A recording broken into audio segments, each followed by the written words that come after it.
All right, we're back again. This time we're covering Agartha, the world within a world. Are you ready to learn something new? I'm ready. All right, let's do it. All right, let's get right to this video and see what's doing here.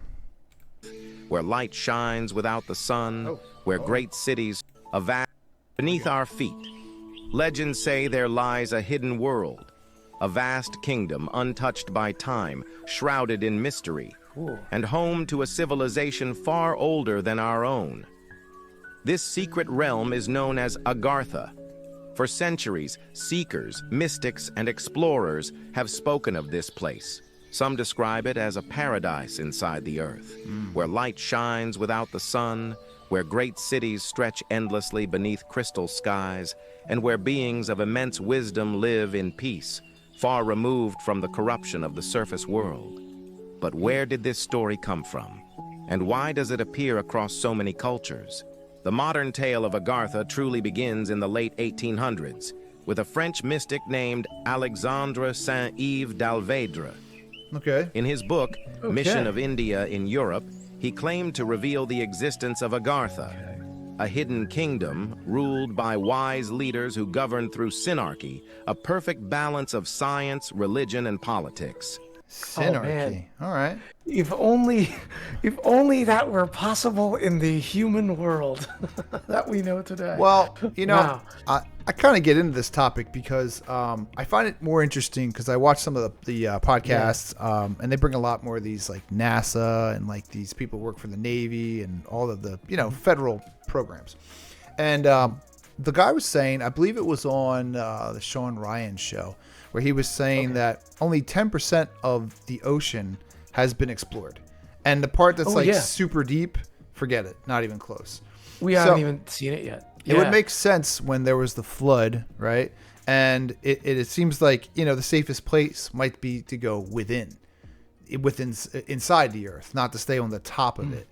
So it seems like from a lot of things I see that, the UFOs, the crafts and all that, if it's interdimensional and water isn't really a problem for them as far as like the depth and the pressure, that they can just shoot out space, go right into water, poof, and then maybe there's some sort of like, because they say a lot of times the UFOs come out of volcanoes, which would be probably some sort of like highway that is built through, don't think of it like normal physics where like if you hit the rock you'll fall apart. No, this seems to be like interdimensional, so perhaps the material that is used to make these crafts can be indestructible, because they might not even be physical. They could be just passing through something, going inside of like a hole that leads to like this. I think of it as a highway. I know that was a lot, but that's sort of kind of what they're talking about. It's so interesting. Agartha. It sounded like on that. It sounded like an Indian word to me, but I've heard of inner worlds or supposed kingdoms below the earth and things like that, but I didn't know them by name, and actually not this one specifically. So this is really, really fascinating. I mean, I'm really fascinated by the synarchy concept too. If you can, the perfect balance, of a scientific government which allows for spirituality at the same time and tries to use that balance to better the well-being of every member of their society. Yeah. Oh man, if only, right?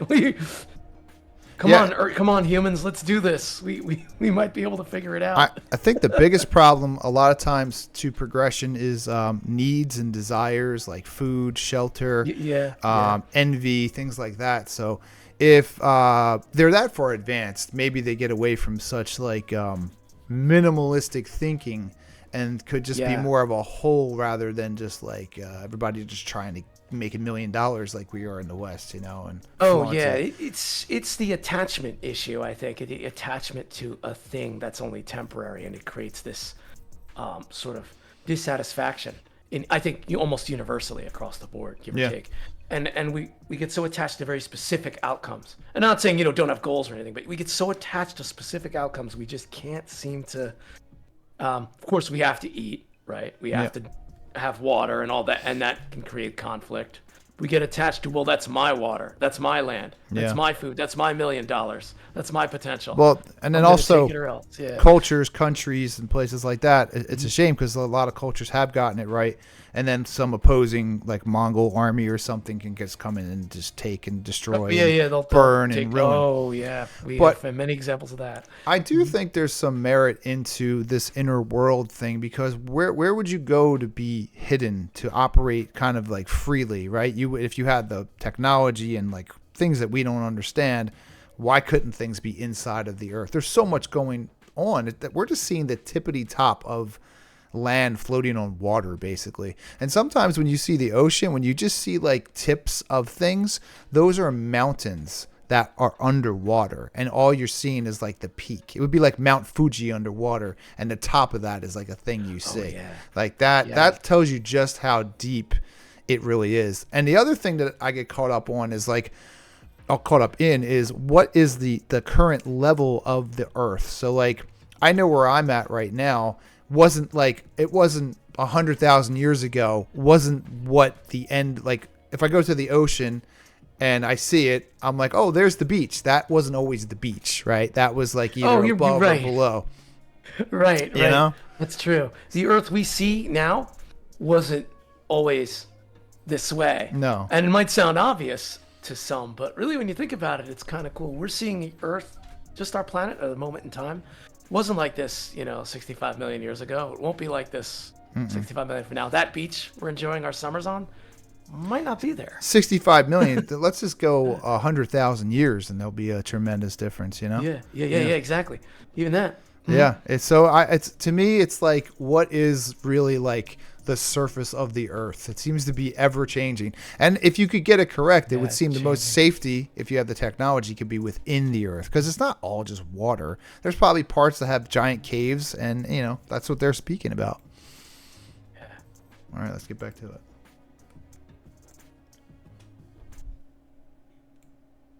All right. Alexandre Saint-Yves d'Alvedre, ruled by wise leaders All right, here we go. who governed through synarchy, a perfect balance of science, religion, and politics. Saint-Yves insisted that he had not invented this story, but that it came from an Eastern teacher named Haji Sharif. He even claimed that he had visited Agartha himself through astral projection. I guess you'd have to, right? Like, how else are you going to get there? You got to go there the consciously. astral projection, right? Yeah. Describing its rulers and people as if he had truly been there. But then something unusual happened. Fearing he had revealed too much, Saint-Yves destroyed most copies of his work. Only years later, in 1910, did he really though, or did somebody else? Like, did 10 was it published, sparking curiosity across Europe's occult circles and fueling whispers of this mysterious kingdom beneath the earth. Yet Saint-Yves was not the first to speak of such a realm. If we look deeper into the world's oldest traditions, we find echoes of Agartha everywhere. In Hindu and Buddhist lore, there is Shambhala, a hidden... I like Shambhala. Yeah. I have heard of that. Yes. Yep. Yes, okay. That's the tricky part, right? Most things you Yeah. hear about have different names in different cultures, and some of those you may have heard of. Like, we've all heard of Bigfoot, but there's many other names for Bigfoot, That's right. That's right. Yeah, I might be familiar with the name. Interestingly, it's a name that's not even from my culture directly, but yeah, a name that, that one, happened to have read about that. Yeah. Didn't quite hear about Agartha directly, which is fascinating. It's funny too. Like, Shambhala, yes. Shambhala sounds really cool, and it's like, I'll just say this because I think it's kind of funny. You know how people, like, after 9/11, they were just like, the Middle East is a terrible place and all that, and Iran and Iraq, they're like these harsh... there was a lot of... Well, they're harsh sounding words, right? But then when you hear the stories of Persia, right? Aladdin and all, and the jinns, and like, Persia to me is a beautiful word, and it has this association of beautiful women. Yeah. And, it's like all the word is such a it's a great deceiving thing. Words have an effect, and so if you hear Iran today, a lot of people, at least in the West, sure, a lot of Americans, I'll even say, no way, not everyone, but many will be, Iran, no way, bad, right? And you think, well, that's what they called their own country for a long time. Yeah. Before we know it from the revolution in 1979, but they call it that for much longer than, and it's just, but our association is, oh yeah, Iran, extremists, bad, Yeah, not, and not good government. if you think of like when I think of Persia, I think of like Persia is the, not only that, but in the West, when we think about it, it's actually they've taken the jinn from the Islamic faith, which is can be a very evil kind of creature. There are many different things, but they make the jinn seem like a pretty cool dude because when he gives you the wishes, and then like the Disney movie made them all blue and happy, so it's like this reinterpreting of all of this these stories, which just dilutes it or changes it, so it's really hard kind of changes it. It's fascinating to lock it down. So I try to keep a super open-minded perspective of like the globe, not just a Western American. Kingdom of Enlightenment. In Tibet, the sacred Mount Kailash is said I have this as a topic we can get into. I already have the thumbnail. This mountain. To guard secret entrances to other realms. Among Native American tribes, stories tell of ancestors who emerged from worlds beneath the ground. Yeah. And in Norse mythology, vast underworld domains are ruled by powerful beings. Different cultures, different names, yet always the same idea. A hidden kingdom of wisdom just out of reach. As these stories resurfaced in the 19th and 20th centuries, they merged with a growing fascination, the hollow earth theory. This belief suggested that our planet is not solid, but filled with enormous caverns and inner realms. Explorers, adventurers, and even military expeditions began to speculate about vast tunnel systems stretching across the globe. From the Himalayas to the Amazon, from the Arctic to Antarctica, people whispered that these networks might lead straight into Agartha. Over time, certain places were rumored to conceal entrances. Mount Kailash in Tibet, often called the gateway to Shambhala. Mount Shasta in California. Mount Shasta is pretty cool. I also have a thumbnail for that as well. That is a really interesting place, and the local natives for many, many hundreds of years, they believe in UFOs. They believe in the star people. You can't change their mind. It's been passed down from word of mouth for so long. And people disappear around there. There's constantly crafts coming in and out of it. That's in California. It's fascinating. Oh, cool. Where reports of strange lights and mysterious beings still persist. The Great Pyramid of Giza, whose sealed passageways may reach far below the desert sands. And Antarctica, where secret... That's the one. I think Antarctica is the one that still exists and has a lot of the old... I mean, this is all woo-woo. This is all, we're having fun here, but I kind of believe it. They say there's an actual still active pyramid underneath Antarctica because the ice has kept humanity away from it. Captain Cook went there after World War II. He was an American guy in the Navy. And then shortly thereafter, there was this thing that was declared where it's only for research, Antarctica, and no one is allowed to fly over it. And no one's allowed to go there and do anything. But there's people there working. So I think... It's amazing how much suppression there is of the old world technology right in front of our face, and I do think it's real. I do think there's something to it, It really does make you wonder. I like having fun with these things because, Antarctica, several countries make claims to it, but no claim is recognized. The United States and then Soviet Union, now Russia, the whole Antarctic Treaty, says it's for research only. So no military, no, only scientific research, no permanent populations, any of that. And what's so wild is, the next question that opens up is, well, why? Okay, there's the environmental thing. Sure, we want to preserve this great desert of sorts, see what it's like in its natural. But what else are they looking at? Well, look, here it is right here.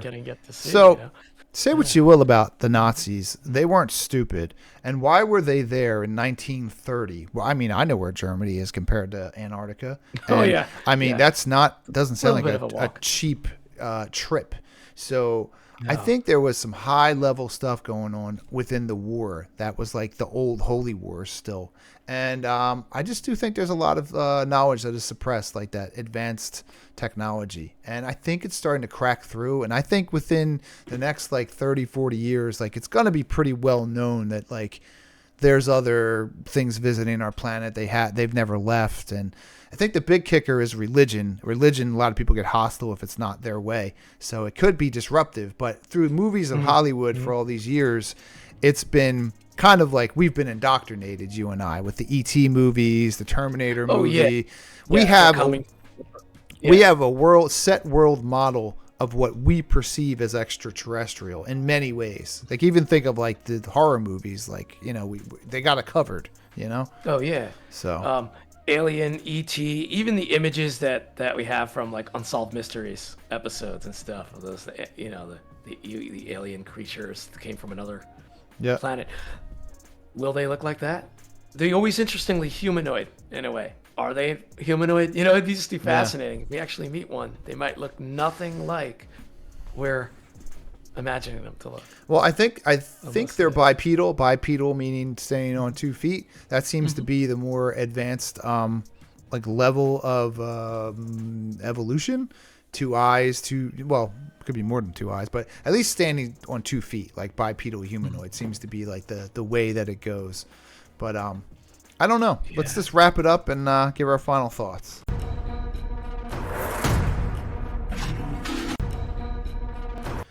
All right, so tell me, did you get anything from this? Was it fun? I did.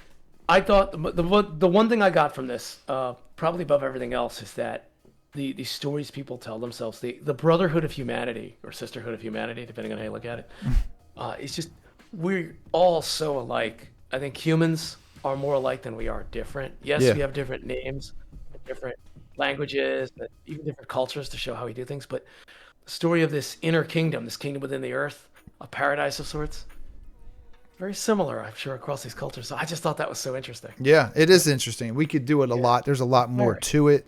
It connects to so many cultures and religions.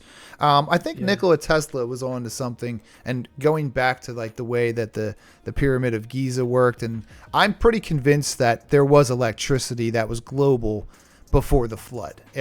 I'm really there at this point, because if you look at like Angkor Wat and a lot of these other old cities, they'll have these things that look like the internet, right? They got these big, long, obelisks. I can't say the word. You know, obelisk? Yeah, those like I know, like in ancient Egypt, like what we associate with ancient Egypt. Yeah, the big obelisk thing. Yeah, and it's like it just seems like antennas. It seems like there was some sort of global thing going on. And the Olmecs, I don't know if you're familiar with them. That's a whole other topic, but they were traveling around the whole world. So interesting, man. Yeah, this stuff is so fascinating. There's so much we know and so much we don't. I think it's bigger than being physical, though. I think our physical bodies can't do it. I think it is based on consciousness, and I think it is some sort of like when you dream, you're projecting out, and I think that's the way you probably get to a lot of these places. I don't think it's all physical, blood and bone. You know, I think there's other things going on. Right.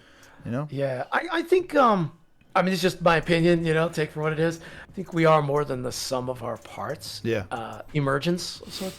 It is absolutely, that's amazing in itself. Consciousness itself. I mean, all these little things together, our brains are firing electrical signals, and somehow we have an experience of things. Yeah. There's something like it to be us, to be me, to be you. So it's just so, I don't know. I think that's cool. I like these topics because, you know, as you get older, you've heard and seen a lot of the same stories, the love stories and stuff like that. But this kind of stuff I always enjoy because, I don't know, there's a lot of curiosity and wonder to them. And I'm glad that we get to do them together. Just me guessing. You know? Me too.